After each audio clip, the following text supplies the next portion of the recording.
Olá, sejam bem-vindos, ouvintes do podcast Tempos Combates pela História. O episódio de hoje está muito especial, hein, Laurindo Mack? Com certeza, todos sejam bem-vindos. Temos uma grande convidada para falar de um grande tema, Thiago. Que gostamos bastante. A convidada de hoje é a professora Ivana Rebelo, que é doutora em letras e docente do programa de pós-graduação da Unimontes, Universidade Estadual de Montes Claros.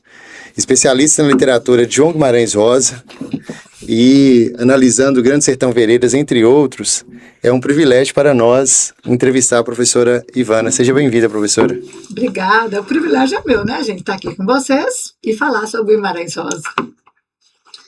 Muito bom. Só acrescentar um pequeno detalhe, a biografia, né? O currículo de Ivana é imenso, mas acrescentar mais um ponto, que ela foi presidente da Academia Montes Claros de Letras de 22 a 23? Exatamente, 2 anos. E a gente vai lembrando de outros aspectos aqui, falando aí ao longo do bate-papo. E aí, Thiago, Chico não tá aqui, você é o âncora hoje, viu? Eu sou o âncora, em homenagem a Chico, né? Falando sobre Grande Sertão Veredas, não tem como a gente não levar pro coração, né? E eu queria perguntar para você, Ivana, qual que é esse lugar mesmo de Guimarães? No meu caso, eu tô falando do coração, mas eu acredito que não é um caso isolado, não é? Não é, acho que não. Porque quando eu li Guimarães Rosa pela primeira vez, eu era bem nova. Mas a sensação que eu tinha é que ele falava tudo o que eu precisava ouvir sobre mim, sobre o meu lugar. Né? A gente vê toda a literatura que eu tinha, eu era uma leitora já, contumaz, mas tudo que eu lia sobre o sertão e sobre os gerais era sempre caracterizado como escassez, penúria, pobreza, atraso e seca. Então era difícil a gente se situar nesse lugar. A gente que via tanta riqueza em volta, mas não havia nada que não se apresentava. Então a primeira vez foi justamente isso. Ele me ganhou, falando, nossa, ele está pondo tanta riqueza, ele está me mostrando tanta beleza que eu sei que existe, mas foi o primeiro. Então ele também me ganhou para o coração. E eu sabia que eu ia estudá-lo. No mestrado eu achava que eu ainda não era competente. Aí resolvi deixá-lo para o doutorado, porque foi um caso de amor de todas as vistas, porque cada vez que eu leio eu vejo coisa diferente sobre Guimarães Rosa e sobre o que ele escreve. E nós estamos num momento especial de 70 anos da publicação, não é isso, Thiago? Isso, a perfeito. Primeira edição do mais do que clássico Grande Sertão Veredas, né? A minha edição é outra. Ou seja, mais bonita que a minha, com certeza. Não sei. Isso aqui é da Biblioteca Pública. Mas o que tá bonito mesmo é Tá lá dentro, né? Exato. E o interessante é que Mack lembrou dos 70 anos e nos convidou a pensar em João Guimarães, e eu tinha feito nas férias de julho um pedacinho do trajeto para ir em Codisburgo, né? Eu até falei que tomei cafezinho lá, ótimo, né? Um pãozinho de queijo. E Mack lembrou dos 70 anos e não tinha como a gente não lembrar da professora Ivana, hein, Mack? Claro, especialista no assunto, fez doutorado sobre a obra de Rosa, não é isso? Foi. Pode até falar um pouco disso? Sim, eu fiz. Eu ia trabalhar com Grande Sertão Veredas, mas acabei trabalhando com toda a obra mesmo, porque uma coisa puxa a outra. E Guimarães Rosa tem uma coisa interessante, que um livro está sempre dentro do outro.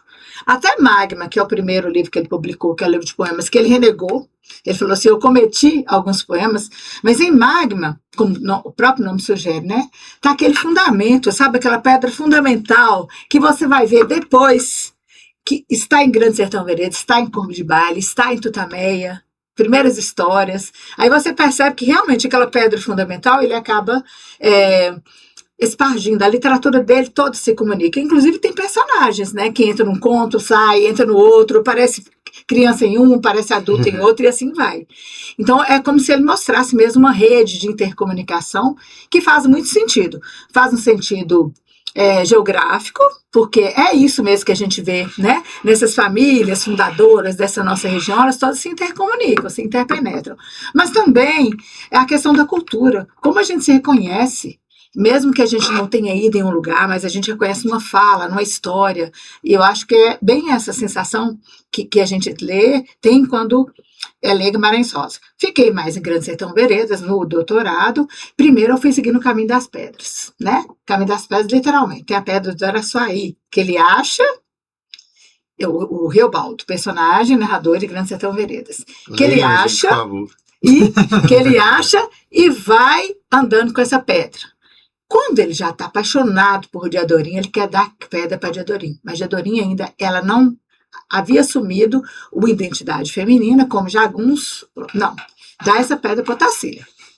Aí, Que é uma das namoradas, né? Aquele casou, né? Aquele casou. Mas ele também pensa Para em mim, dar. sempre noivo. Mas ele pensa em dar para Inoriá, porque ele sentiu aquela paixão do pelo, né? Da carne. Mas o amor, de fato, era de Adorim, né? A neblina. Mas ele tem um. Eu fixei naquele lugar lá. Eu dei a pedra para seu Abão, para dá-la para Otacília, e ela acabou vírgula. Então, um I com som com sentido de massa, adversativo. E ela acabou em mãos da minha mulher. Falei, pronto, essa mulher não é Otacília. Que mulher é essa para que essa pedra foi dada? Né? Isso me levou para umas pesquisas maravilhosas dentro da obra, porque essa pedra vai mudando de nome, ela é de turmalina, depois ela é esmeralda, depois ela é ametista, ela vai mudando de nome no romance todo. Então, ela é uma pedra que são várias, né? Como muita coisa da literatura de Rosa, o tempo inteiro ele está nos mostrando tudo na vida é provisório, meu filho. Não tem nada que é absoluto, não tem nada que é cartesiano, certo, fechado. Então desconfie eu acho que sei de muitas coisas, mas na verdade eu desconfio de tudo. É essa história toda. Então essa pesquisa da pedra me levou na mão de uma pedra que estava fora da história, mas que estava na dedicatória, que é a pedra Ara, pedra do altar, mas que é o nome da mulher dele, para quem o livro Grande Sertão Veredas foi dedicado. Mas quando ele escreve para os tradutores, falou assim, coloque a dedicatória, porque esse livro não é só dedicado a ela, não, esse livro é dela, com todos os direitos autorais. Ela né? tá lendo aqui, ó. É para Ara, minha mulher, o que te pertence. Mostra para a câmera aí. Então, Vê se capta bem, Tereza. Enquanto o Tiago mostra, aproveitar para fazer um registro aqui, né? Agradecer a Tereza e tá fazendo os trabalhos técnicos e dizer que nós estamos no estúdio do Circuito de Conhecimentos, aqui no campus da Unimontes. E que tem cumprido um trabalho acadêmico de divulgação da universidade de maneira assim, significativa, Muito né? importante, né? Porque sai dos muros de fato, né? Muito legal isso. Já é, acho que é a quinta vez que a gente grava aqui, né, Tiago? Ou mais. Acredito que sim. Você estava falando do livro, né, Ivana? A partir da história da pedra. Isso. É parte da sua pesquisa de doutorado, não é isso? Essa pedra me levou para a mulher dele, que é dona do livro, e que está dentro do livro, quando ele usa a interjeição ara, que é muito nossa, muito sertaneja, às vezes é como se fosse um chamamento, como se ele estivesse conversando com ela. Mais tarde, ela confessa que foi ela que datilografou os originais, e eles conversavam muito sobre o livro, sobre esse e sobre outros livros dele, né? Mas me levou para outras pedras também. Uma outra pedra é a de Hermes de Paula. Ah, tá. Então, Conta essa sim. história. Para quem não é aqui do norte de Minas, né, Hermes de Paula é um escritor, memorialista, foi médico também aqui na região. Como é que se conecta a obra de Hermes de Paula com... Então foi por acaso. Eu pesquisando a correspondência passiva de Guimarães Rosa com Araci, com Ara, aí tá lá abrindo os caderninhos, né? E assim, e detalhe, lá no IEB, na USP, a gente não pode entrar, são arquivos preciosos, né? Então não podemos entrar com celular. Fala para os nossos ouvintes em que arquivo que a senhora estava pesquisando, que você estava pesquisando. No Instituto de Estudos Brasileiros da USP. Lá tem quase tudo que pertence a Guimarães Rosa doado pela família, quase tudo, né? Porque tem uma parte que ficou com o outro lado da família, que ela Araci, a segunda esposa. Mas tô lá pesquisando os caderninhos, procurando correspondência entre os dois. Aí eu abro a caderneta número 11. Essa caderneta, na verdade, é um caderninho simples escolar, de brochura, escrito com caneta azul, e ele era muito assim organizado, programático. Ele usou uma caneta azul, uma vermelha e preta. Aí ele puxava setinha de onde é que ele ia usar. Aí eu vejo Montes Claros, sua história, sua gente, seus costumes, 1957. Falei, como assim? Que é o livro de Hermes de Paula. Uai, o que Hermes de Paula está fazendo aqui? Tinha que cair nas minhas mãos um Montes Clarense, admiradora de Hermes de Paula, do trabalho que ele fez, né, da tradição popular, folclórica, enfim.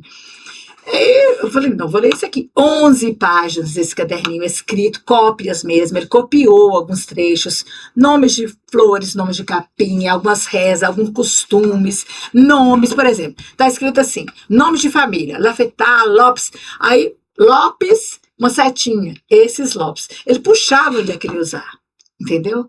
E, de fato, estava lá. Por exemplo, o trecho em que ele descreve a folia de reis, né? Que é o Hermes de Paula. Quando, em Tutameia, ele publica algo sobre folia dos reis, gente, é tirar pô, assim, ó. Ele foi, de fato, uma inspiração visível. E, assim, o que eu lamento é que Hermes de Paula, que admirava muito Guimarães Rosa, morreu sem saber disso. Olha só. Né? Mas, assim, é um desses achados, quer dizer, é das coisas maravilhosas da pesquisa. E que mostra como esses mundos, então, são interligados, né? A gente vai atrás de uma coisa e acaba. Então, Montes Claros está muito mais do que está mencionado diretamente em Grande Sertão, né? Está nessa Muito construção. mais. Essa história é muito boa, porque é um caso concreto da quanto é valiosa a experiência da pesquisa, né? E do arquivo primário, da fonte primária, né? Como que é importante a gente ir lá. E aí não é uma inferência, né? Essa coisa está documentada, né? Eu acho. E aí, como historiador, mais ainda, né, Thiago? Exato. E o pessoal não Deixa eu tirar retrato. Ai, mas eu contei uma história da sertaneja que viajou muito. Eu preciso disso. Ninguém sabe disso. Ah, depois consegui. Que eu precisava comprovar na minha tese. E é né? tão bom ouvir esse, até agora, né? Vai ser o mais novo episódio do Tempos, porque no nosso primeiro episódio a gente pensa Hermes de Paula. É Para falar verdade. do centenário, para falar do papel dele, e inclusive a imprensa, né? Que a gente, o Tempos foi falar com a imprensa e a gente colocou o papel de Hermes de Paula. Sim, Então, sim. pensando na importância. E ele foi citado por Câmara Cascudo, né? Então ele não é assim, ele foi bastante conhecido na sua, assim, né? Entre seus pares, assim. Mas o Guimarães Rosa lia tudo, né, gente? Ele lia desde a literatura clássica, erudita, aquela mais improvável, até o escritor anônimo, ele leu mesmo. E uma dessas leituras, a gente pode inferir, Ivana, aproveito para pedir você para comentar também, porque você conhece muito de literatura como um todo, né? Mostrar aqui para o nosso público o livro de Manuel Ambrósio, escritor de Januário, Minas Gerais, Brasil Interior. Esse trabalho aqui é organizado pelo Aparecido Cardoso.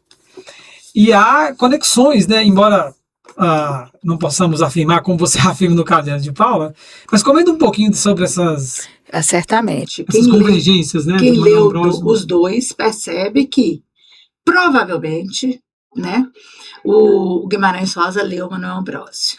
E quando eu tentava falar como é que esse livro de Hermes de Paula foi cair nas mãos do Guimarães Rosa, bem no ano da sua publicação, né? A única explicação que eu encontrei foi que ambos eram membros do Instituto Histórico e Geográfico de Minas Gerais, muito atuante, muito importante. Toda vez que eu vou fazer pesquisa de fonte primária, eu recorro ao Instituto Histórico e Geográfico, tá? E, do Brasil, de Minas, porque realmente tem muito dado que é desconhecido de uma grande parte, mas está lá, né, nas publicações. Manuel Ambrósio também fazia parte.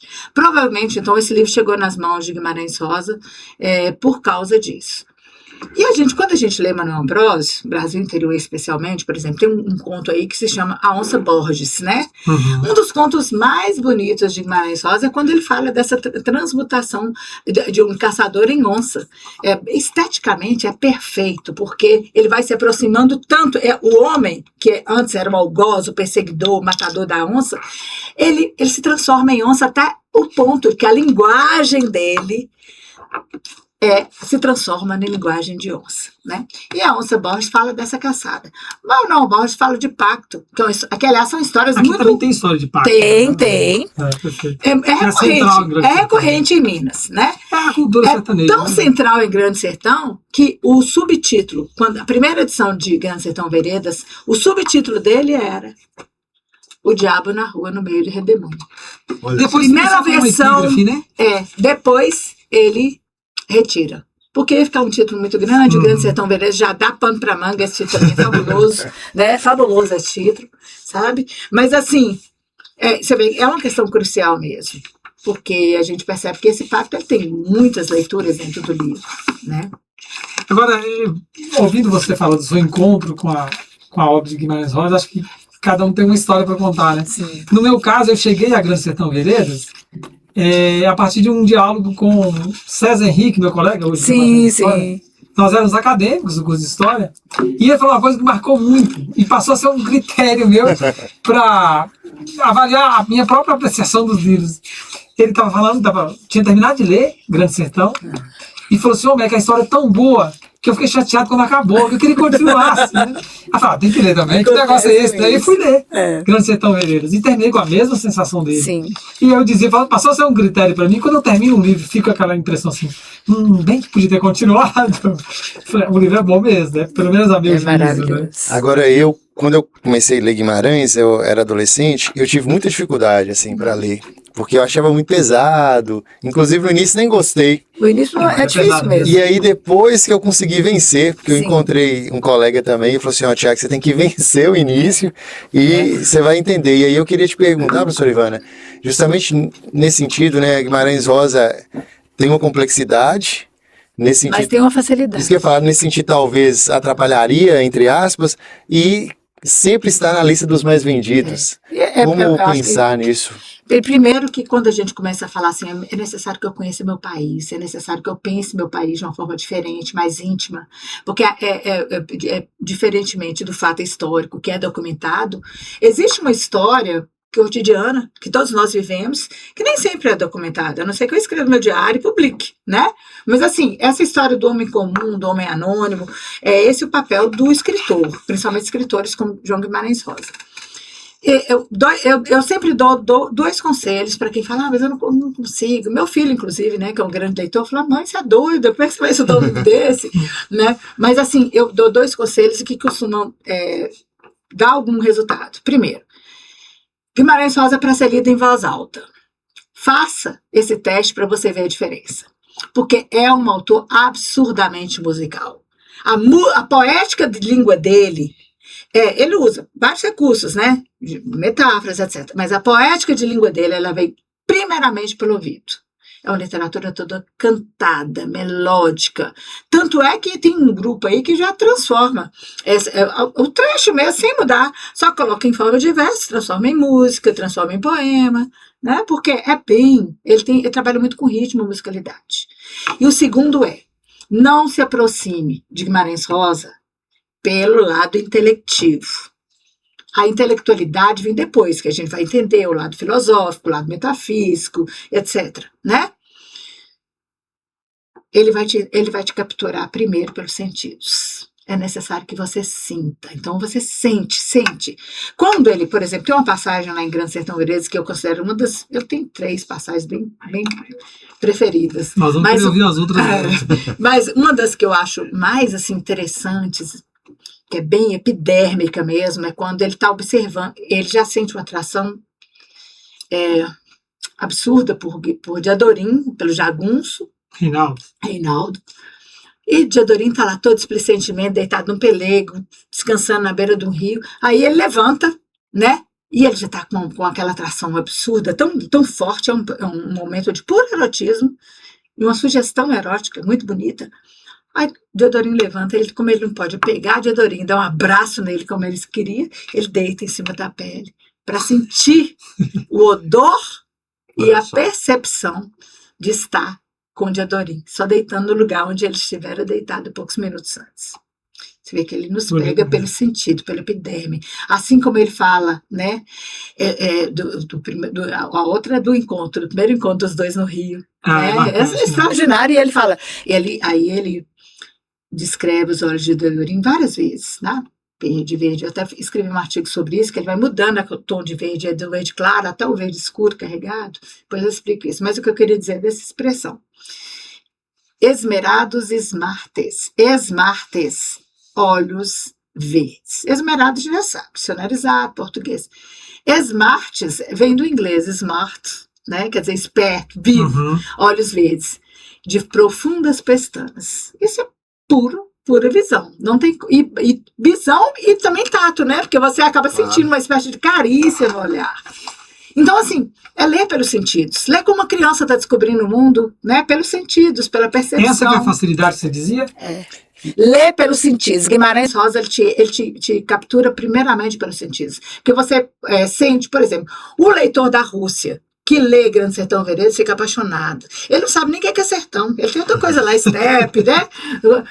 Mas ele fica apaixonado por quê? É pelo sentido que ele consegue aprender, por exemplo, quando o bando chega esfaimado lá no Lício Sussuarão, né? A ponto de comer um ser humano, achando que era um macaco pelado.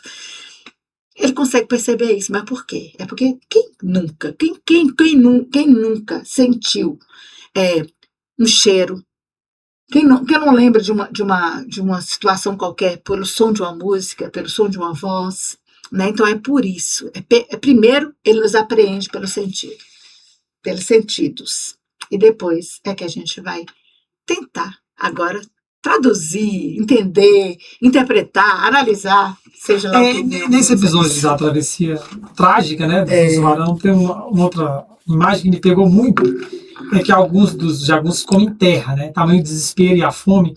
Eu li aquilo de, mas como assim? Aí é o que você está dizendo, pega mesmo, gente. Pega. Alguém chegar ao ponto de comer terra que está além dos extremos, né. Agora, Ivana, ouvindo você citar, né, declamar um trechinho aí de Grande Sertão Veredas, aproveitar para divulgar outra coisa aqui. Tem no Instagram de Ivana Ferrante Rebelo. Gente, assista, gente. É um quadro ótimo. Uma pitada de literatura, não é isso? É isso mesmo. Aproveitando que o momento é sensacional. E eu queria aproveitar essa pitada de literatura porque... Não, hoje está sendo uma aula. Né? Exatamente. Primeiro eu fiquei maravilhado aqui com o retorno da professora Ivana, porque eu acredito que é isso mesmo. E, infelizmente, os últimos dados têm sugerido que o Brasil tem perdido muitos leitores.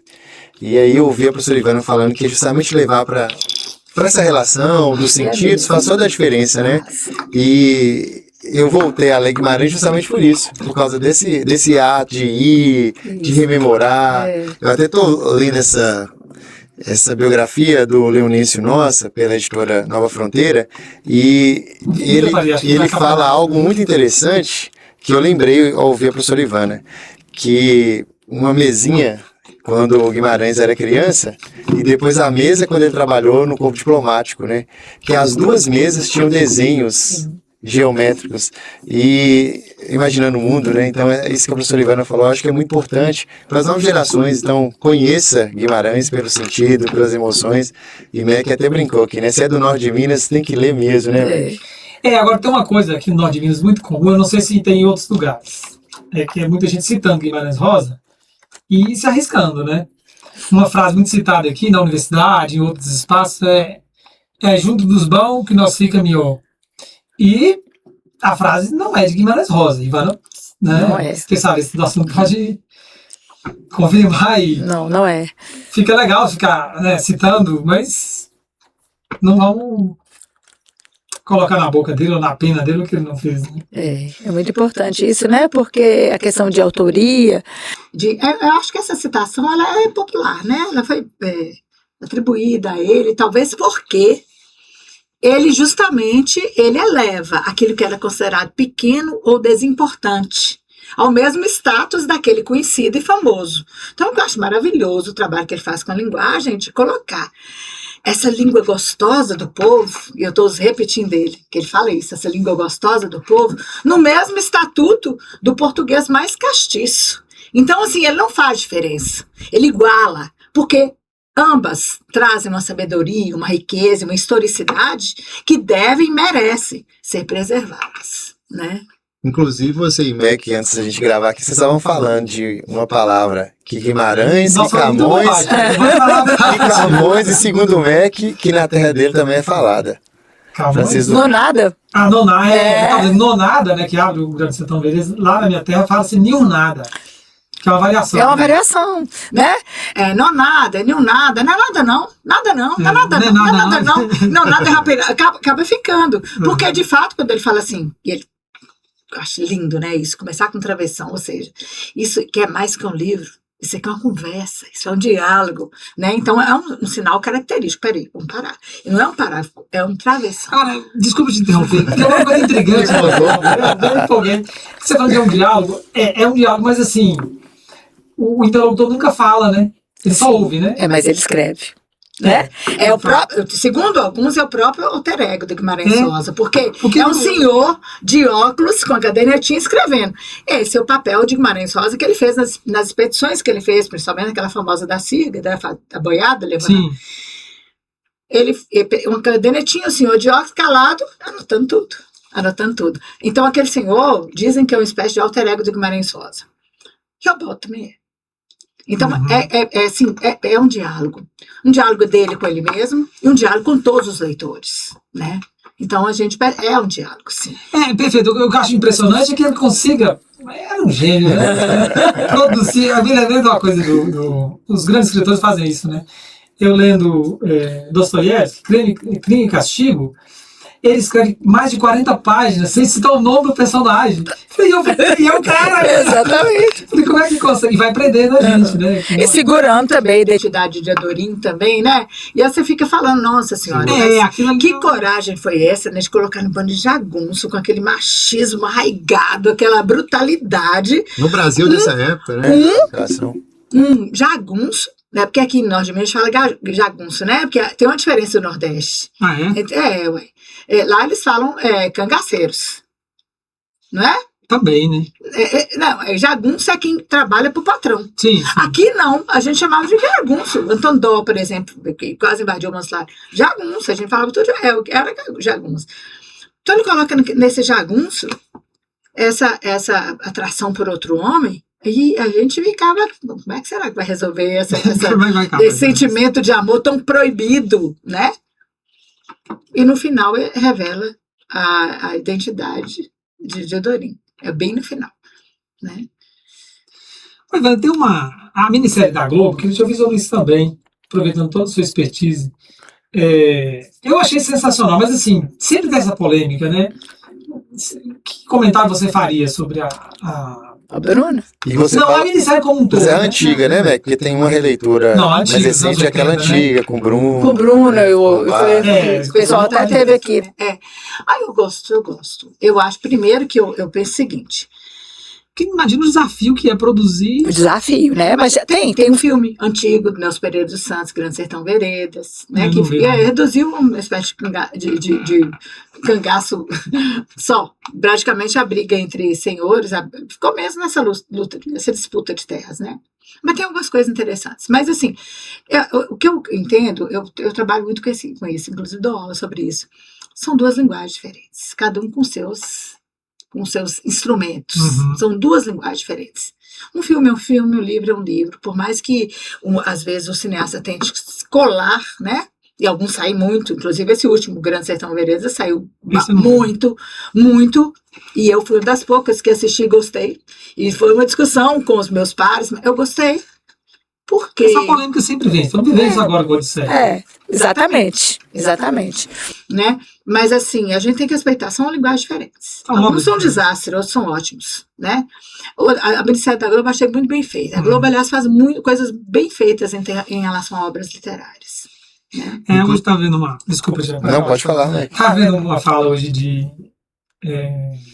Maria Adelaide Amaral, comentando que os Maias, a série que ela adaptou, né? Muito foi bem lindo, teve um sucesso de crítica muito grande, mas de público não foi. Mas é porque o livro, talvez, também tem um horário. Eles colocaram quase meia-noite também, né? Eu não sei por que isso. Tem uma cena ali naquela minissérie, né? Da televisão, dos mais, que eu acho assim, a coisa mais linda do mundo. Né? Ele tinha acabado de saber, o amante, tinha acabado de saber que a moça era irmã dele. Mas ele sentia por ela um amor de homem, desejo de homem. Aí ele vai para casa decidido a terminar tudo. Na hora que ele vê aquela mulher, ele cai nos braços dela. Novamente eles vivem uma cena amorosa. E aqui, ele com aquela culpa. Aí pronto. É uma coisa que assim, a cena da culpa é terrível. É linda, porque o Fábio Assunção, no auge da beleza dele, ele estava nu, em posição fetal, e uma luz azul pálida sobre a carne dele, assim, ó.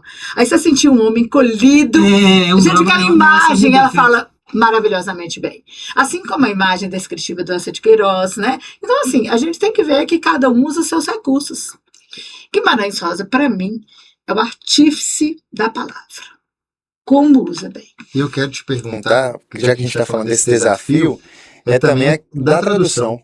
porque assim como tem o desafio de transpor, de pensar na produção do audiovisual, também como que é, no caso de Guimarães, que é algo bem particular, né? Como que teve essa tradução para várias línguas, inclusive, esse papel dele. Toda tradução é traição. Então vou falar um clichêzão que a gente já sabe, né? Porque cada língua tem sua poética, cada língua tem seu ritmo, então o ideal seria que pudéssemos ler cada obra na sua língua.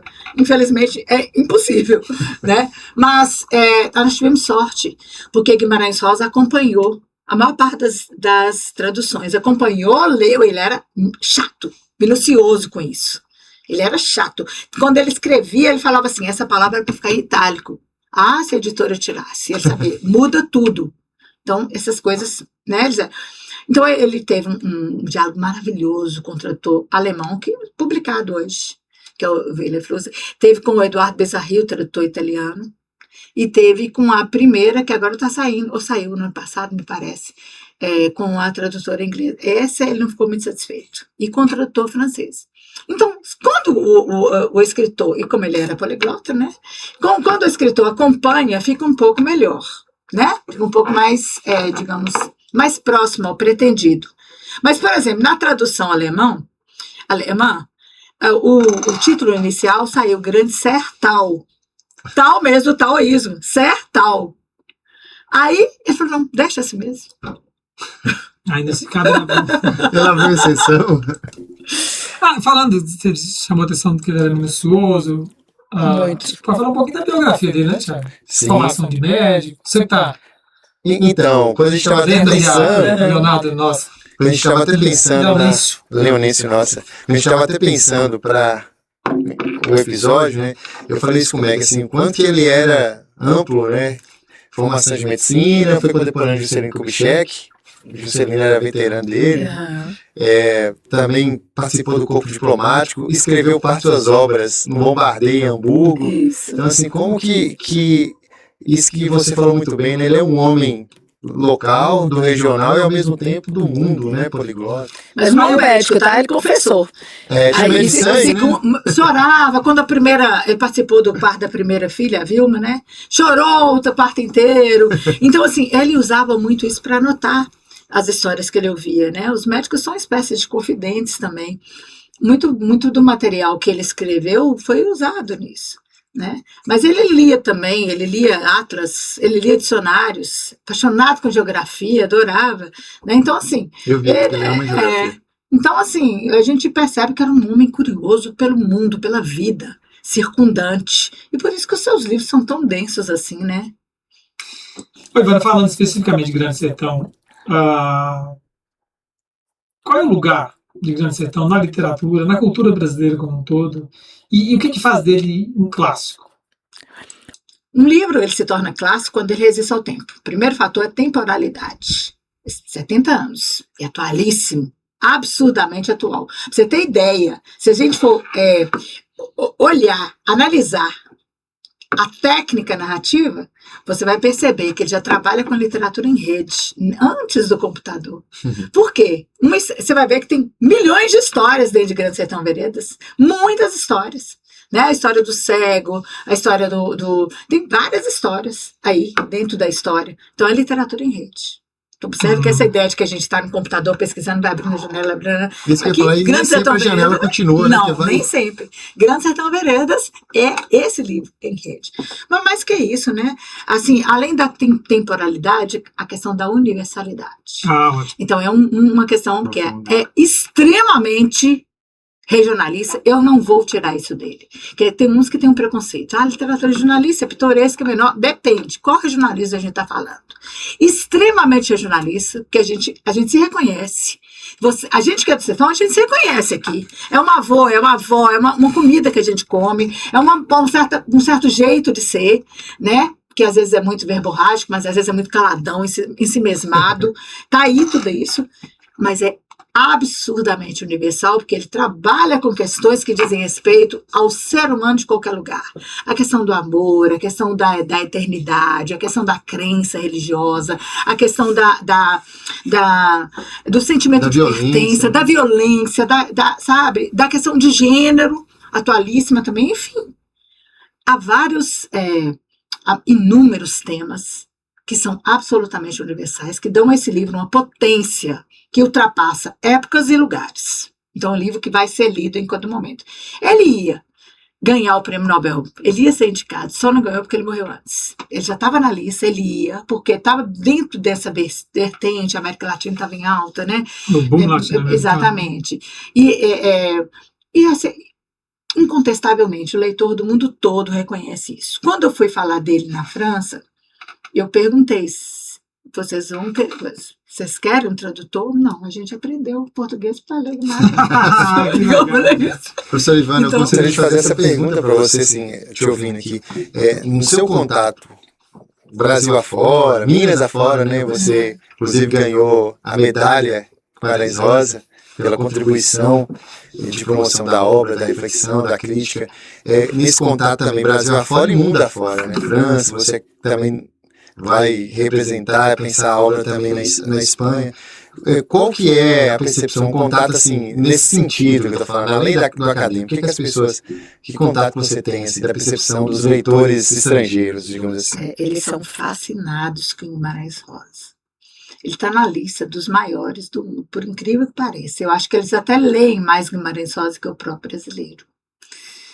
E a ideia é justamente essa. Primeiro, pelo fenômeno estético. O trabalho que ele faz com a linguagem, mesmo na tradução que eles leem, é absurdamente inovador. Né? Eu gosto muito quando ele pega uma palavra que já caiu no arcaísmo, como nonada, e traz com novo fôlego. Gosto também da forma como ele inventa palavras, usando prefixos de uma língua numa raiz de outra. Ele inventa, né? E distorce também o que eu já vi isso, né? Ele detesta a frase feita, ele detesta a repetição. Então ele pega aquilo que já é muito repetido e transmuta, transforma e dá uma cara nova. E a gente reconhece aquele velho ali, mas o que é isso, gente?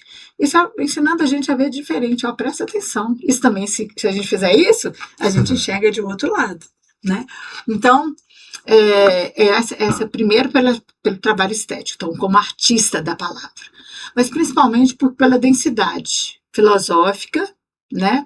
Porque a grande obra literária, ela é grande porque ela nos diz da nossa condição humana. Então ela diz, contando uma história de um jagunço lá do sertão, do interior de um Brasil que é sertão em relação ao mundo, né? Ele consegue nos dizer de algo que é inerente a todo ser humano. Então, é isso, né? A dúvida, o medo, são questões que estão aí. A literatura tem um poder absurdo, né, Ivana? Eu estou me lembrando de outra situação. Eu estava em Barra do Guayaquil. A gente fala que é em Pirapora, mas depois eu descobri que Não é. Que, aliás, é muito citado também, né? Exato, e ele fala exatamente isso. É o encontro do São Francisco e das Velhas. Depois que né? E tem aquela igrejinha lá, né, com a árvore, dentro tem uma série de Linda também. Mas aí eu estava comentando com Thaís, minha esposa, sobre isso, né? Há muitos diálogos, muitas cenas, vamos dizer assim, né? De Adorim, do Riobaldo. Lá na Barra, né, nas margens do São Francisco, está chegando ali na foz, né, do Rio das Velhas, no São Francisco. Mas o que eu ia dizer é o seguinte: eu falava daquilo com o Thaís, não estava entusiasmo, não dava momento nós falamos assim, lembrando que é ficção, né, que é literatura, mas assim, passou a ser algo da nossa cultura, né? É incrível como é que a gente sabe que é ficção, mas os lugares são, uma parte deles, a maior parte deles são geograficamente localizados. E está naquele ambiente assim, olha, foi aqui que o Paulo veio, né? Como veio? Não veio. Mas veio, né? Lá no Paredão, aqui que de Adorim recebeu, né, a facada mortal, etc. Mas é isso que acontece, é esse fenômeno. O próprio personagem, Manuelzão, ele era o vaqueiro que acompanhou Rosa. Mas ele se torna personagem depois, ele aproveitou isso. Então ele vestia sempre aquele gibão e aquele chapelão para receber os convidados, os curiosos, os estudiosos, né? Ele se incorporava do personagem. Então observe que a literatura faz essas coisas mesmo, né? Ela parte do que... A questão do real e fictício, né? Ela parte de uma mentira muito bem elaborada para representar o real de uma maneira melhor, por exemplo, do que o documentário, entendeu? É isso. A invenção, ela chega muito perto da realidade. E a geografia, assim, fala sobre várias regiões, né? Mas eu queria saber o lugar desse sertão a partir do norte de Minas. Qual que é o lugar do norte de Minas, assim, nessa obra? Eu até também esqueci de falar que uma das coisas que eu fui ler, porque eu tinha visto Carmen Lúcia, que nasceu em Montes Claros, passou a vida em Espinosa, né? E ela falando de Grande Sertão, de Guimarães. Então, para quem é de fora também, qual o lugar do norte de Minas dentro dessa obra, assim? Da geografia, além do que o Mac falou, né? Foi aqui que aconteceu. Eu queria ir emendando, assim, aproveitando a questão do Thiago e acrescentando mais um ponto, Ivana, que retoma algo que você falou lá no início, né? Quando você começou a ler, que você se identificou muito. Qual é o papel, né, da obra de Rosa, mas particularmente de Grande Sertão Veredas, nessa, vamos dizer, de um forjar de uma identidade, de um discurso regional aqui norte mineiro? Eu acho fundamental. Porque a gente... engraçado assim, vamos falar da sua praia um pouquinho, situar historicamente. A nossa praia, Thiago é Salvador. Pois é, então, da Praia Suas.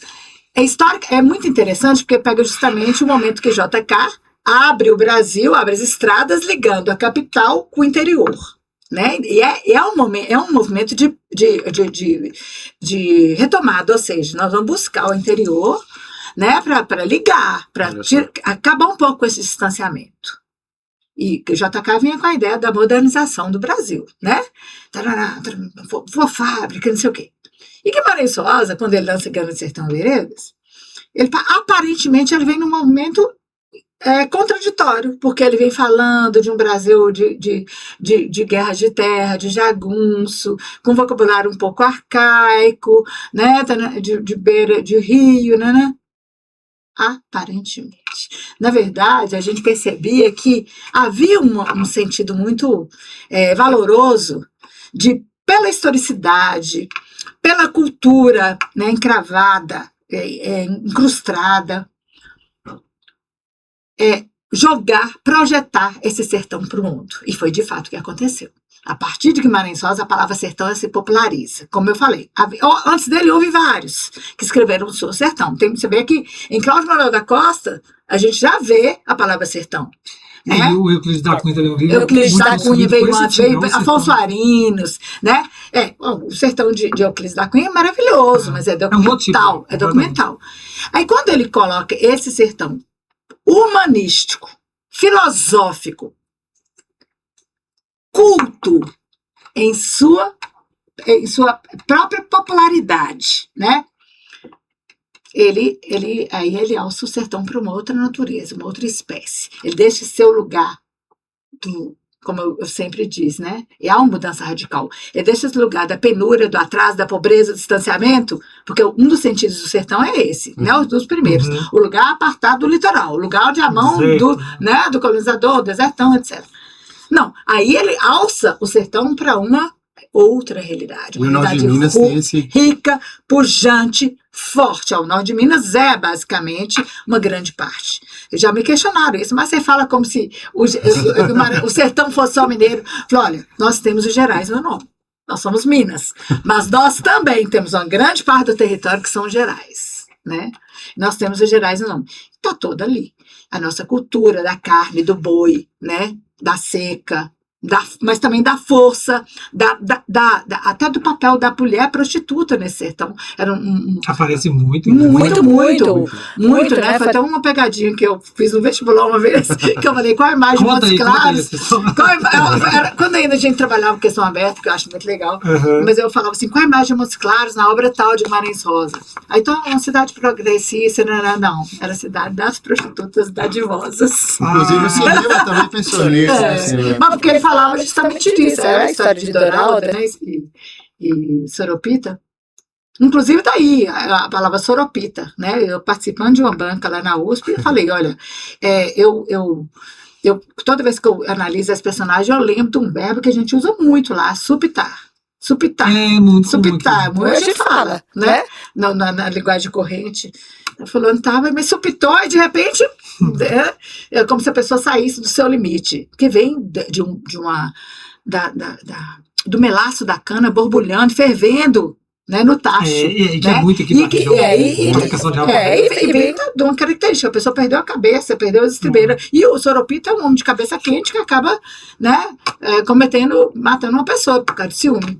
Aí eu falava, vem de Supitar. Aí minhas colegas falavam, mas isso não tem no Lexo de Nilson Santana. Eu falei, mas Nilson Santana não é norte-mineiro. Agora, pode falar. Eu me recordei do episódio que a gente gravou com a Luiz Estrada. Isso. Porque talvez a mesma coisa que eu pensei. Juscelino. Sim. Aliás, eu nem lembro. A gente tá falando, eu nem lembro o assunto, era sobre a questão da peste, não era? Também. E ela fez essa reflexão sobre esses dois mineiros, né? Até pensou muito Juscelino como nossa região à época, né? Mas Juscelino, o Brasil de rosa, né? E ela pensou justamente isso, né? Porque a gente teve um episódio que o Thiago lembrou. Tinha uma entrevista com a Heloísa Starling. Sim. E ela é estudiosa de Minas também, né? Até indica a leitura de Lembranças do Brasil, livro sobre Grande Sertão. Mas, mais concretamente, num dado momento, nós lá questionamos sobre personagens de Grande Sertão que a gente poderia fazer alguma conexão com o Juscelino. E ela sugeriu o Zé Bebelo, que é o cara, o agente modernizador, né? Ele queria botar fábrica. E aí, assim, aproveitar para te ouvir também, que é outra especialidade. Ela falou também dos Perus, lembra? Do Peru, de voltar para esse interior. Não lembro detalhes. Mas ficou muito para mim a imagem do Zé Bebelo, como essa gente que vem de fora, né, e tenta trazer a modernidade para o sertão. E aí o Juscelino, como alguém se coloca como desbravador, né? E sobre a peste, porque ainda tinha ouvido sobre isso, mas só para aproveitar a fala de Thiago sobre a peste, que eu fiquei muito impressionado com a história da peste, mas ela fala, preste atenção que o Zé Bebelo, ele é imprudente, ele entra no lugar da peste, mas ele não morre, né? Ele sai vivo. Aí eu falei assim, o Guimarães Rosa não era bobo, ia saber bem do cara, falando que ele era médico. Ele sabia bem que era aquele negócio ali. Mas eu queria te ouvir mais sobre essa possível conexão do Zé Bebelo com o Juscelino. Sim, como esses dois agentes da modernização. Exatamente. Era assim, um personagem. Eu acho que Grande Sertão Veredas, de uma certa forma, é uma boa representação da história do Brasil como um todo, né? Se a gente for olhar bem, a gente vai ver muitas coisas ali da nossa história que podem ser lidas de uma forma simbólica ou metafórica ali. Zé Bebelo é um personagem que faz referência. Para mim também eu vejo isso, né? Só que eu vejo movimentos contrários, né? O Zé Bebelo queria botar a fábrica, modernizar. E Guimarães Rosa não, ele quer justamente valorizar o que o sertão tem em si. Ele não quer a descaracterização. Tem aquele bilhete que o Zé Bebelo coloca no livro que fica sendo como uma espécie de traição, né? Que ele manda para a polícia, né? Exatamente. É por isso que ele é julgado e tudo. Então, ele tem coragem. Aliás, desculpe, vai. Quando você falou do Universal aquela hora, e agora você falou, acho que uma das melhores passagens do Grande Sertão Veredas é o julgamento, né? É que ele é muito universal, que é a ideia da justiça. Exatamente, para mostrar assim que... E ao mesmo tempo uma noção de justiça num espaço que em tese a justiça nem sempre chegava. Não havia essa mão formal, né, da justiça. Tanto é que isso explica, por exemplo, o cangaço no Brasil, né? A ausência de uma justiça institucionalizada é que vai surgir, né, os movimentos de revolta, etc. Eu te interrompi, você estava falando do Zé Bebelo, das facetas do julgamento. Sim, então ele tem coragem de colocar no homem, ao mesmo tempo, o lado positivo e negativo. Você vê que lá tem a ambiguidade muito presente. Exatamente. Mas, assim, eles respeitavam-no como chefe político, tanto é que ele foi a julgamento. Bonito isso, né? Que como é que é aquele bando que entrava na cidade, saqueavam, violavam mulheres, mas tem esse código de ética, né, capaz de falar assim, não, esse é um dos nossos, então ele merece ser julgado. Olha só. Né? O tema da lealdade, da traição está muito forte. Muito forte. né? São questões humanas, né, gente? A gente está sempre no limiar de alguma coisa. Então, é um sentimento, ou a nossa formação, ou a nossa escolaridade, ou a nossa cultura, ou a educação que a gente teve em casa mesmo, é que faz com que a gente fique sempre equilibrados. Mas é por um triz que a gente pode cair num lado de absoluta violência ou um lado de absoluta compaixão, por exemplo. A gente está sempre no limiar. O que eu acho interessante desse livro é que ele nunca é estável. Nenhum personagem tem um nome só. Todos têm vários nomes. A pedra muda de nome. Então, as coisas são sempre cambiantes. Sempre assim, para mostrar como tudo é relativo. Tudo é relativo. É muito fácil você julgar quando você está bem alimentado, na sua casa, você tem escolaridade, você está aqui no ar-condicionado. É muito fácil. Mas vai sentir o outro na pele do outro para ver. Então ele mostra essa questão, né? Que assim, cuidado, a gente está sempre por um triz. Né? Que é uma questão muito humana, né? Quando você fala que é um clássico, até a questão ambiental, né? O pessoal tem pegado as próprias veredas que a gente estava falando aqui, como que é tão atual, é tão clássico que... E como é que ele teve esse insight naquela época, em que havia uma propensão mesmo ao desmatamento, porque afinal de contas eles estavam abrindo estradas, né, etc., de mostrar que a vida do cerrado estava na vereda. Em todos os livros ele mostra isso. Fantástico. Ele não era biólogo, ele não era estudioso do assunto, mas ele percebia que lá é que estava a vida, que lá é que se resguardavam, se garantiam os mananciais de água, inclusive os mananciais subterrâneos que temos aqui. Né? Fantástico. Show de bola, né? Mas, se deixar... podemos terminar com essa poesia que a Ivana falou aí, né? Eu só posso agradecer, professor. Foi tão gostoso. E eu gostei disso que eu te ouvi, assim, como que a gente precisa levar a literatura para esse lugar, né? Para esse lugar de que antes da parte intelectual, não só Guimarães, né? Levar para o coração, no sentido de que nos constitui, né? Então, acho que... Ninguém precisa ser especialista para admirar uma obra de arte. Você consegue ser impactado por Beethoven sem nunca ter sabido o que é música clássica.